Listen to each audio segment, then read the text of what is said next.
एक संगीत का कार्यक्रम हुआ वैकुंठ में, बड़े बड़े संगीतज्ञ आए मंच पर, सब देवता भी बैठे थे। अब नारद जी का इतना अधिकार है कि नारद जी सब देवताओं से आगे निकल करके और भगवान की शेष शैया से कमर लगा के बैठते हैं, ठाकुर जी को प्रणाम करके। जैसे किसी का बहुत अधिकार होता है, गुरुजनों के बहुत समीप रहता है, ऐसे ही नारद जी सीधे जाते हैं और ठाकुर जी को प्रणाम करके शेष शैया से कमर लगा के बैठते हैं ठाकुर जी के चरणों के पास। भगवान पौड़े थे, नारद जी प्रणाम करके बैठ गए। हा हा हु गंधर्व गा रहे थे, नारद जी आंख बंद करके सुन रहे थे स्वरों को। ठाकुर जी नारद जी को देख रहे थे। नारद जी को देखते देखते भगवान को एक आनंद लीला सूझने लगी, अंदर मन में भाव आने लगा। बोले सब गाते हैं, कभी नारद गाता हुआ नहीं दिखा मुझे, क्या करें, नारद के पास बेचारे के पास कंठ नहीं है ना, गा नहीं सकता।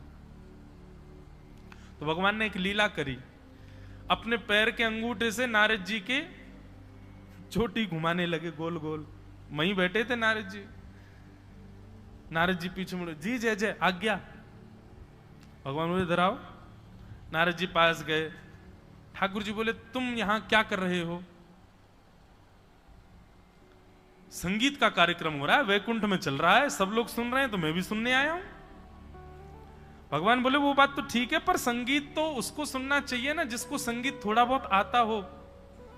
तुमको सारे गामा पध निसा भी नहीं आता, फिर यहां क्यों बैठे हो? चलो जाओ भजन करो अपना, निकलो यहां से। नारद जी बोले भगवान ऐसा अपमान तो मत करो। बोले नहीं नहीं नहीं, नहीं जाओ, जिसको संगीत का ज्ञान ही नहीं है उसको यहां आना ही नहीं चाहिए, चलो जाओ यहां से। और यहां बैठना है संगीत सीख के आओ पहले। नारद जी को तो बड़ी अपनी, ऐसा नहीं कि उनको अपमान बोध होता है, पर हाँ सब देवता हंसने लगे, वाह, उछल कूद के आगे जाके बैठ जाता है, ले ठाकुर जी ने भगा दिया। नारद जी सबको देखने लगे, मोटे मोटे आंसू। आजकल तो आज तक तो बड़ी प्रायोरिटी मिलती थी ठाकुर जी से, और आज ठाकुर जी कह रहे हैं जाओ यहां से। नारद जी बोले जय जय, अब देखना, ऐसा संगीत सीख के आऊंगा, ऐसा संगीत सीख के आऊंगा, ऐसा संगीत सीख के आऊंगा, देखना आप। भगवान बोले ठीक है जाओ, अब निकलो यहां से, हमको सुनने दो। नारद जी बेचारे वहां से चले गए। ठाकुर जी तो विनोद कर रहे थे, आनंद कर रहे थे। नारद जी गए सीधे चित्रकेतु के पास।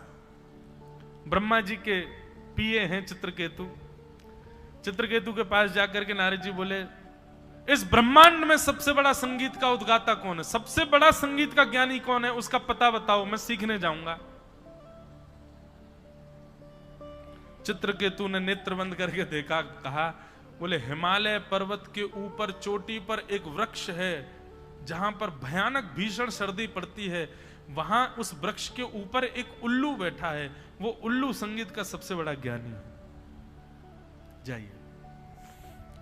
नारद जी महाराज हिमालय पर आ गए। उल्लूखल उल्लू के पास बैठे, बोले गुरुदेव हमको संगीत सिखाओ।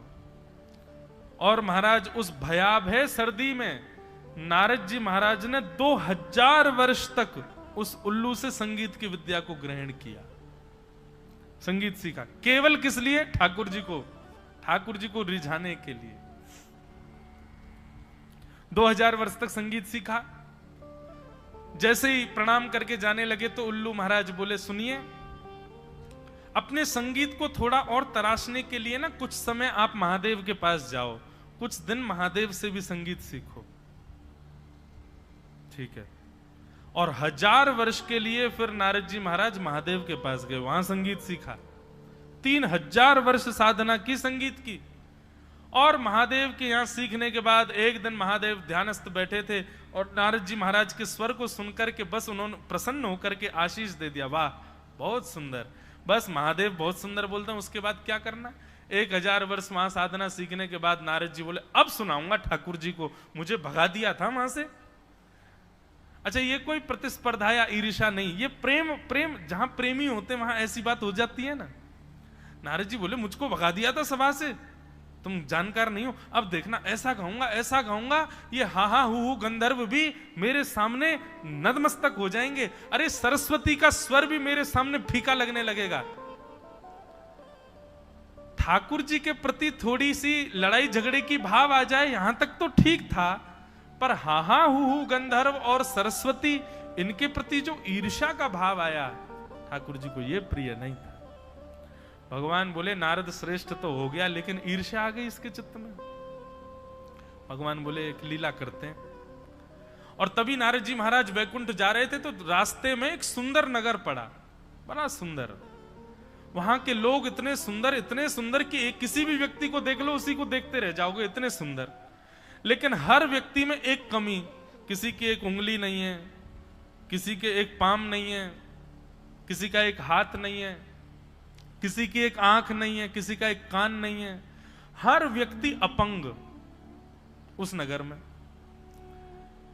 नारद जी महाराज बोले कितनी सुंदर नगर, मैं 3000 वर्ष की साधना में गया, एक नया नगर ही बन गया, लेकिन भैया इस नगर में सब लोग अपंग जैसे क्यों हैं? एक भी व्यक्ति परिपूर्ण नहीं है। नारद जी ने एक भैया को रोका, सुनो सुनो सुनो, ये कौन सा नगर है और इस नगर के लोग इतने सुंदर हैं, मेरी तो नजर ही नहीं हट रही है, पर मेरे मन में संशय आ रहा है कि आप सब लोगों के हाथ पांव और ये हाथ पैर अपंग क्यों हैं? वो कहने लगे अरे भैया बस पूछो मत, इस नगर का नाम है संगीत, और हम लोग जो तुमको दिखाई दे रहे हैं ना, हम संगीत की सब राग रागनियां हैं। मैं भीमपलासी राग हूं, वो जो बिना पैर के घूम रहा है ना बेचारा लंगड़ा सा, वो भैरव राग है, वो भैरवी राग घूम रहा है वहां पे, उसकी एक हाथ नहीं है। ये सारे राग रागनियां हैं। वो देखो यमन बेचारा बिना, क्या बोलते हैं उसको, हमारे यहाँ क्या बोलते हैं, बैसाख, कौन सी बैसाख है, बैसाखी, देखो बैसाखी लिए चल रहा है यमन राग। बैसाखी समझते हैं? कोई व्यक्ति यदि भगवत अनुग्रह से यदि उसको एक चरण नहीं होता तो बेचारा वो एक सहारा लेके जो चलता उसको बैसाखी बोलते हैं। देखो वो यमन राग घूम रहा है, ये देखो भैरव की स्थिति देखो, भैरवी बेचारा वहां पड़ा है। ये हम सब राग रागनियां हैं। ओहो, संगीत सुनते ही और महाराज राग रागनियों का नाम सुनते ही नारद जी तो नतमस्तक हो गए। 3000 वर्ष से इन्हीं की तो साधना कर रहा था मैं। एक एक को जाकर के प्रणाम करने लगे, दंडवत करने लगे। सब कहने आप इतना प्रणाम क्यों कर रहे हो भगवान? बोले मैं अपना परिचय बाद में बताऊंगा, लेकिन आप पहले मुझे यह बताइए आपके हाथ पांव किसने तोड़े? सब संगीत की राग रागनियां। बोले बस पूछो मत, एक नया नया गवैया हुआ, उसका नाम है नारद। वो ऐसा तोड़ मरोड़ करके गाता है, उसी के गायन की वजह से देखो हम सब अपंग हो गए।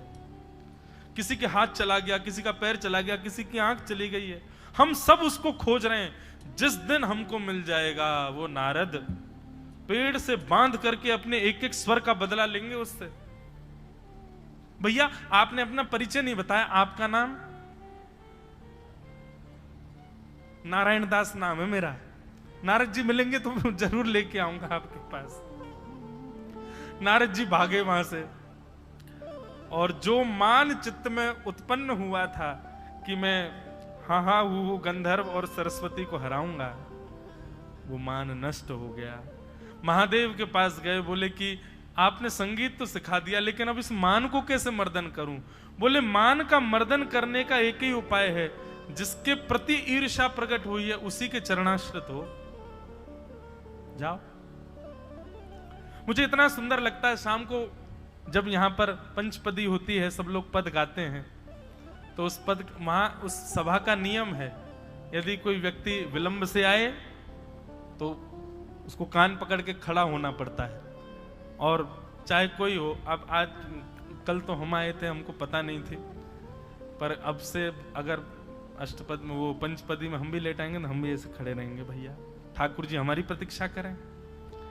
लेकिन इसका भाव कितना सुंदर। और ऐसा नहीं कि अपनी जगह से खड़े होकर, माताएं तो अपनी जगह से ही रहती हैं, पर भाई लोगों को तो सबके सामने आना पड़ता, वहां खड़े होकर कान पकड़ो। मान रहित होने का कितना सुंदर उपाय। महाराज जी ये नियम तो हमको लग रहा है कथाओं में भी लागू करवाना चाहिए। जो कथा में 3 बजे, मतलब 3 बजे के बाद आवे, व्यासपीठ के बाद जो कथा में आए, खड़े हो जाओ, पहले कान पकड़े खड़े रहो तुम। ऐसा नियम हर कथा में होना चाहिए। कितनी जल्दी मान रहित हो जाएंगे लोग,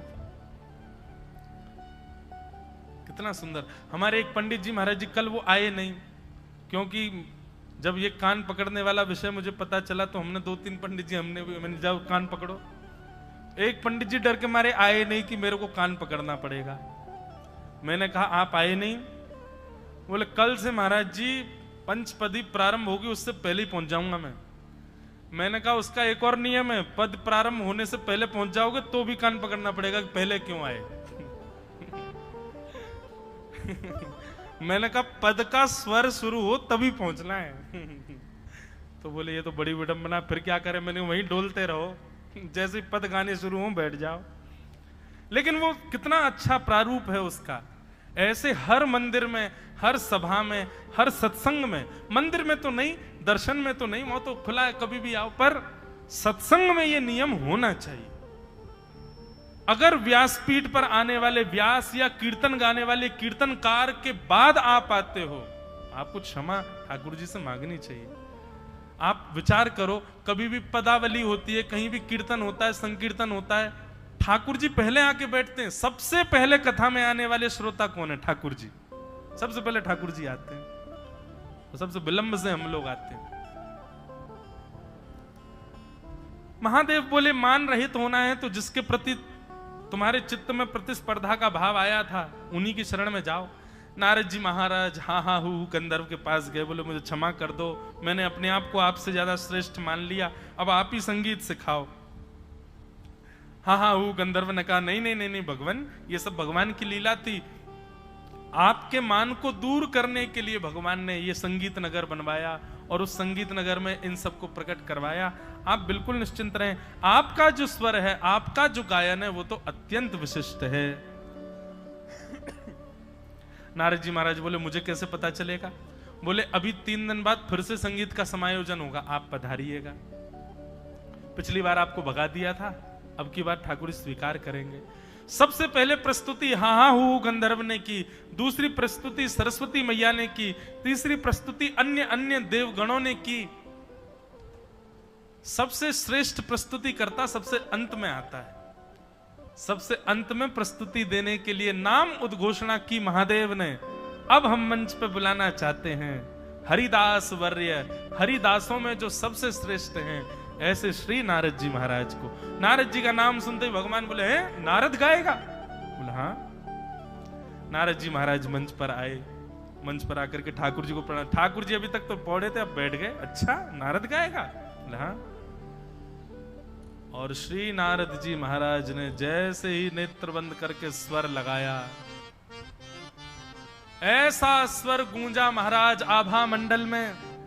औरों की स्थिति तो मैं क्या वर्णन करूं, पर बस ये स्थिति समझ लीजिए कि जैसे ही नारद जी ने गाना प्रारंभ किया, शेष शैया पर खड़े होकर के चतुर्भुज उठा करके ठाकुर जी नृत्य करने लग गए श्री नारद जी के भाव को सुन करके।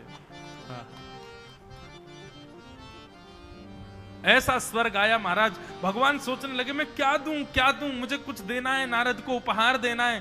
तभी महाराज सरस्वती अपनी वीणा लेकर के आई। सरस्वती जी की वीणा साधारण नहीं है, उस वीणा में भी सृजन और संहार की सामर्थ्य है।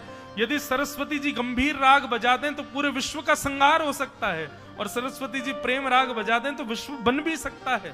वो संहार और विनाश का भी कारक है वो वीणा। वो वीणा ला करके भगवान को प्रदान की, और भगवान ने वही वीणा प्रेम प्रसन्न होकर के नारद जी महाराज को अर्पित करके अपने हृदय से श्री नारद जी को लगा दिया।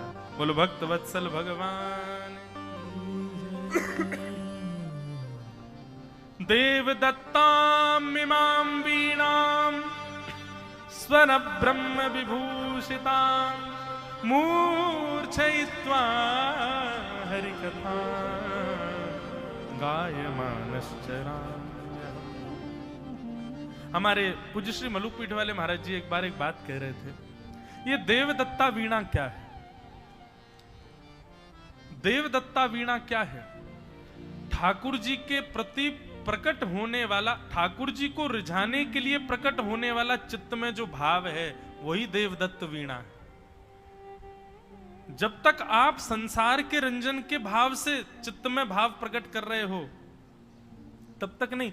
जिस दिन ऐसा भाव आ जाए कि मुझे ठाकुर जी को प्रसन्न करना है अपनी इस भाव से, इस कला से, इस स्वभाव से, वही आपकी देवदत्त वीणा है। वो ठाकुर जी के द्वारा दिया गया ही भाव है। ठाकुर जी आपसे वो सेवा लेना चाहते हैं, इसीलिए आपके चित्त में ये भाव आ रहा है। नारद जी महाराज बोले ये देवदत्ता वीणा है, इससे मैं ठाकुर जी को रिझाने के लिए सुंदर स्वर प्रकट करता हूं, गाता हूं, आनंद करता हूं। और श्री नारद जी महाराज ने वेद व्यास जी से कहा, भगवान ये मेरे पूर्व जन्म की कथा का प्रभाव मैंने आपको बताया। समाधि लगा करके नाम जप से प्रेम करके मैं ठाकुर जी का इतना प्रिय बन सकता हूं, तो आप एक दिव्य ग्रंथ की रचना क्यों नहीं कर पाएंगे? आप समाधि लगाओ। और श्री वेद व्यास जी महाराज समाधिस्थ हुए। समाधि लगा करके श्री वेद व्यास जी महाराज ने ठाकुर जी के मधुर प्रेममय लीलाओं का चिंतन किया। और लीलाओं का चिंतन करने के बाद जब नेत्र खोल करके देखा तो सामने एक सुंदर संहिता तैयार हो गई। उसी ही संहिता का नाम क्या है? श्रीमद् भागवत महापुराण। बोलो भागवत महापुराण की जय। सम्यक हितम यासा संहिता, जो सबका हित करे वो है संहिता। ऐसी सुंदर संहिता का तैयार निर्माण किया। किस भाव से किया? भक्ति योगे न मनसी सम्यक प्रणिहिते मले अपश्यत पुरुषम पूर्वम माया च तदपाश्रयाम अनर्थोपशमं साक्षात् भक्ति योगमदुक्षजे लोकस्य जानतो विद्वान् चक्रे सात्वत संहिता। एक सात्वत संहिता का तैयार निर्माण किया जिसका नाम श्रीमद् भागवत हुआ। लोकस्य जानतो विद्वांस, लोक हित के लिए। और लोक हित किसमें है? लोक हित इसी में है कि लोक और इस लोक में रहने वाले समस्त प्राणी ठाकुर जी से प्रेम करें, ठाकुर जी के प्रति श्रद्धा, ठाकुर जी के प्रति आस्था, ये तो सबकी प्रकट हो जाती है। परंतु लोक हित इसी में है कि आप ठाकुर जी को प्रिय दृष्टि से देखो और उनके प्रति प्रेम भाव रखो। ऐसा प्रेम भाव आप सबके और मेरे चित्त में प्रकट हो, इसी के लिए वेद व्यास जी ने श्रीमद् भागवत की रचना की। अब भागवत की रचना के पश्चात वेद व्यास जी ने मन में विचार किया, घर घर में जन जन तक इसको कैसे पहुंचाया जाए। तब उन्होंने अपने ही पुत्र श्री सुखदेव जी का स्मरण किया, जो कि हिमालय पर जाकर के भजन कर रहे थे। बालकों के द्वारा वेणु गीत का एक श्लोक याद करवा करके भेज दिया। उस वेणु गीत के श्लोक को सुनकर के श्री सुखदेव जी महाराज अत्यंत व्याकुल हो गए ठाकुर जी की प्राप्ति के लिए। और व्याकुल स्थिति में अपने पिता के चरणों में आके प्रणाम करके बोले, भगवान ये वरहा पीड़म नटवर वपुः कर्णयो कर्णकारम, ये मोर मुकुट पहनने वाले, मकराकृत कुंडल पहनने वाले, वंशी का नाद करने वाले, ये इस श्लोक में दिखने वाले जो बालक है, ये कौन है? ये परब्रह्म है। और ये अगर ये परब्रह्म है तो फिर अपनी ब्रह्मता का त्याग करके इतनी बालकों जैसी हरकत कैसे कर रहा है? ये अपनी प्रभुता भूल करके इस प्रकार ब्रजमंडल में, वृंदावन में लीला कर रहा है। ठाकुर पिताजी, मुझे इनके बारे में जानना है, कृपा करके मुझे इनका विस्तार से वर्णन सुनाओ। तब वेद व्यास जी महाराज ने अपने पुत्र श्री सुखदेव जी महाराज को, ऐसा भाव आता है परीक्षा के लिए उनको जनक जी के यहाँ भेजा गया, आदि आदि क्रम हुए। सामान्य कथाओं में इनका खूब विस्तार किया, इसलिए यहाँ उन कथाओं का विस्तार करें जो सामान्य कथाओं में नहीं कर पाते। सुखदेव जी महाराज को भागवत सुना करके कहा, पुत्र अब इसका प्रचार करो। सुखदेव जी महाराज वही भागवत की गाथा लेकर के गंगा के तट पर गए। वहां एक प्यासा मिला जिसका नाम था परीक्षित। और उसी परीक्षित को श्री सुखदेव जी महाराज ने सप्ताह 7 दिन तक कथा सुनाई। पहले दिन मैंने एक बात स्पष्ट की थी बंधुओं, कथा 7 दिन नहीं सुनानी थी परीक्षित को। परीक्षित के पास दिन ही 7 थे, तो कहां जाते? उनकी आयु ही 7 दिन की थी। यदि उनको 1 महीना में मृत्यु का श्राप मिलता तो शायद सुखदेव जी के प्रवचन 1 महीने तक ही चलता। भागवत कथा की कोई अवधि नहीं होती बंधुओं, कितने दिन सुनो। अब जिस गति से अभी हम लोग चल रहे हैं, इस गति से तो चातुर्मास की कथा करवाओ, तब जाकर के कृष्ण जन्म होगा। महाराज जी आज्ञा कर रहे हैं, कराओ चातुर्मास और कराओ इनके। महाराज जी, और ये बात सत्य कह रहे हैं, हम गायत्री जप कर रहे थे, उसी समय ऐसा एक दृश्य दिखा कि एक बार चातुर्मास के लिए आए हैं और यहां बैठ के कथा सुना रहे हैं। अब ये हमारे घर वाले सुन रहे होंगे तो डंडा लेके बैठे होंगे, आने दो इसको, 4 महीने कथा करेगा।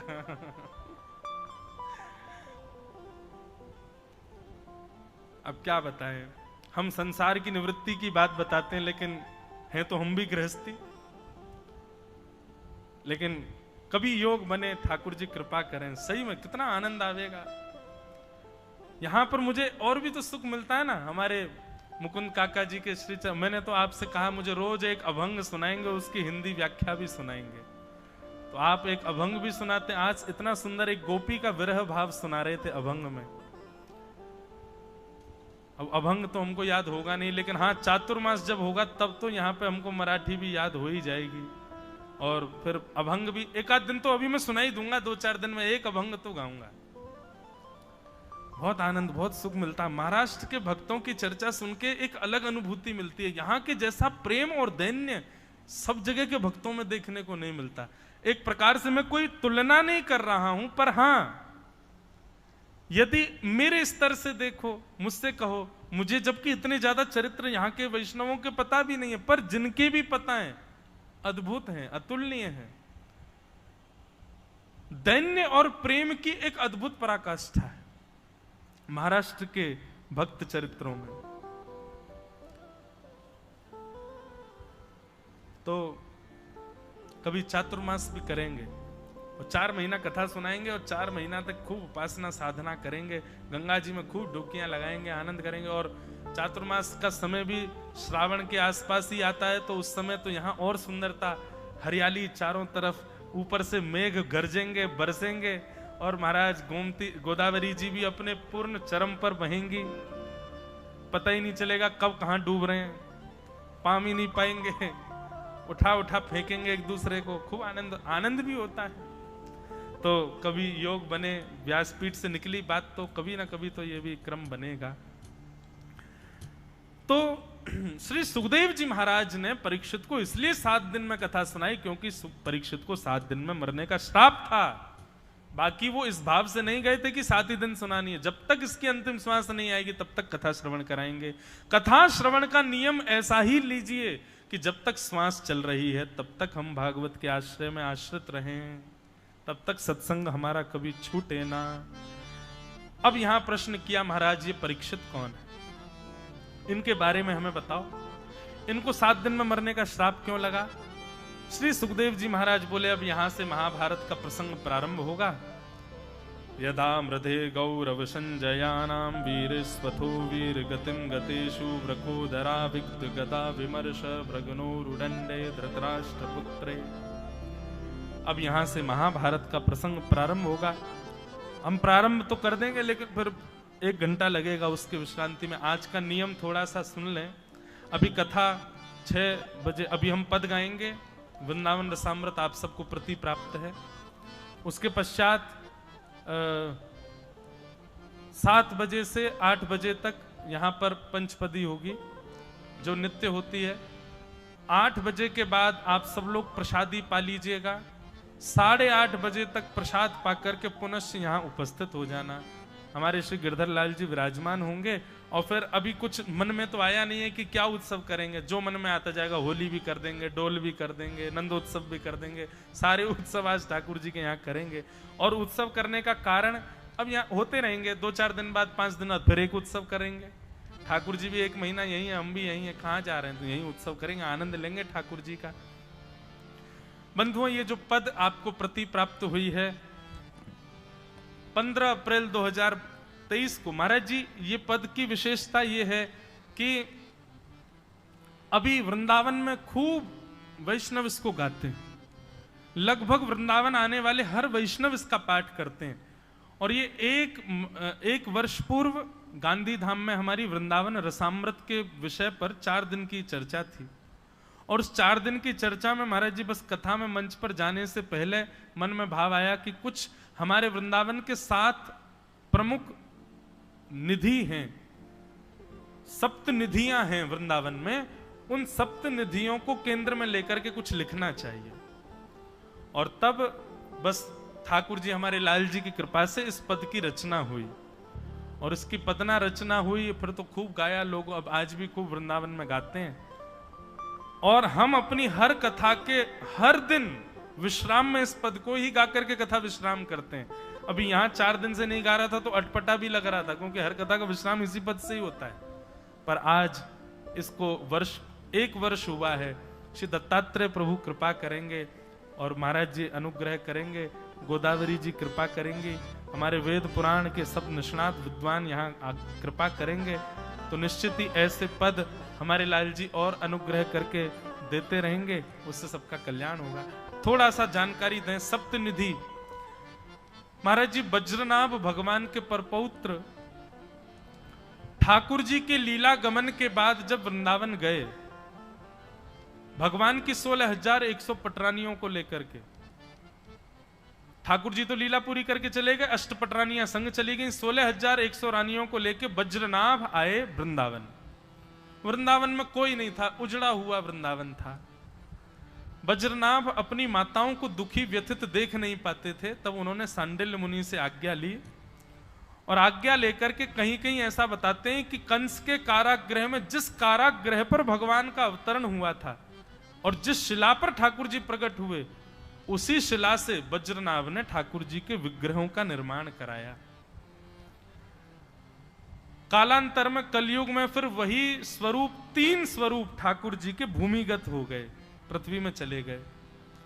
फिर हमारे वृंदावन में रसिक जन, आचार्य जनों ने आकर के अपने भजन बल से और अपने भाव बल से उन ठाकुर जी को पुनः प्रकट कर दिया। तो इन सप्तनिधियों में 3 निधि तो वो हैं जो वज्रनाभ के द्वारा बनवाए हैं। कौन कौन से? श्री गोविंद देव जी, जो कि अब जयपुर में विराजते, पहले वृंदावन में थे, मुगलों के आने पर जयपुर चले गए।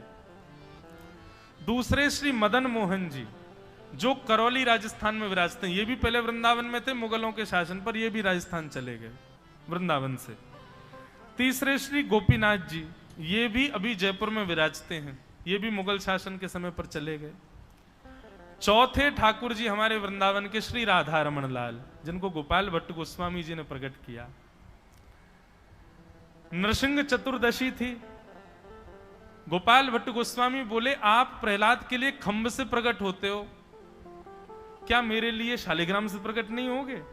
मुझे शालिग्राम नारायण स्वरूप है, पर मैं भी आपका श्रृंगार करना चाहता हूं, मैं भी आपको मुकुट धराना चाहता हूं, मैं भी आपको बाकी अदा में देखना चाहता हूं। प्रहलाद के भाव से आर्तनाद करते हुए जब व्याकुल हुए श्री गोपाल भट्ट गोस्वामी, तो चौथे निधि हमारे वृंदावन में श्री राधा रमण लाल प्रकट हुए। 5वें हमारे वृंदावन में महादेव के घर के ठाकुर जी, जैसे सबके घर के गोपाल जी होते हैं, ऐसे ही महादेव के घर के ठाकुर जी, श्वेत द्वीप में महादेव जिनकी सेवा करते हैं, ऐसे श्री राधा वल्लभ लाल जी प्रकट हुए। 6वें ठाकुर जी हमारे वृंदावन में श्री जुगल किशोर जी प्रकट हुए, जिनको श्री हरिराम व्यास जी ने प्रकट किया, जो कि अब पन्ना में विराजते हैं मध्य प्रदेश में। और 7वें निधि हमारे वृंदावन के श्री बांके बिहारी लाल, जिनको श्री स्वामी हरिदास जी ने प्रकट किया। तो इन 7 निधियों को इस पद में प्रणाम किया गया, और इनको प्रकट करने वाले आचार्यों को भी प्रणाम किया। और 8वीं पंक्ति में जिनकी कृपा से ये पद प्रकट हुआ है, ऐसे हमारे लाल जी जो आज आएंगे, उनको प्रणाम किया गया, उन्हीं की कृपा से ये पद निर्माण हुआ है।